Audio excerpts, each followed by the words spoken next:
Good morning, Clue Man here.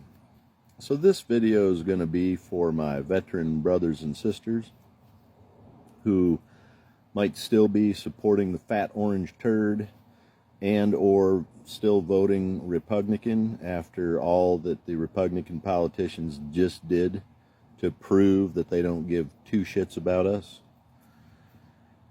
So let's think here of some clues.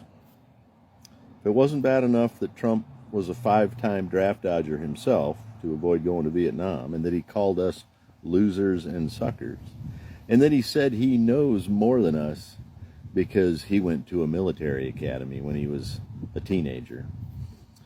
In 2020, he ended a National Guard deployment just one day before they were due to be eligible to claim benefits for that deployment.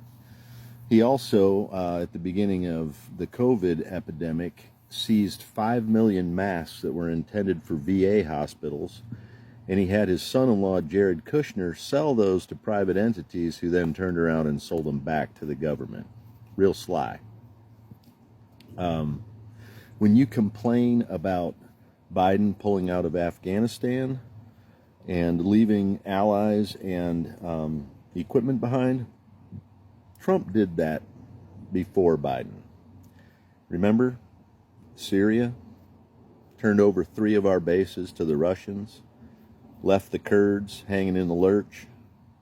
Remember that? That was right at the time while his buddy Putin was putting out a bounty on U.S. service members. So let's see, what else? In September 2019, he pulled funds from military schools, military housing, and military daycares to put those funds towards his failed 5th century border wall. And he also, in August of that same year, he took money from military retirement funds to pay for that wall. If it wasn't bad enough that he'd called John McCain a loser and insulted him, he also turned away Navy personnel from one of his speeches who were stationed aboard the USS John McCain. He urged the state of Florida not to count its deployed service members' absentee ballots.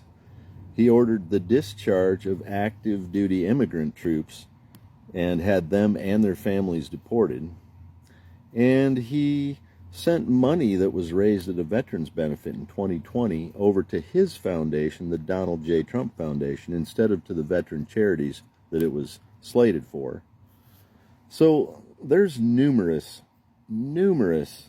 examples in 4 years of how Trump screwed over veterans. All you have to do is look them up. There's no excuse for ignorance. Use your smartphone and Google that stuff. And here's another clue. Obama got us out of Iraq and killed Osama bin Laden. Biden got us out of Afghanistan and killed Osama bin Laden's successor.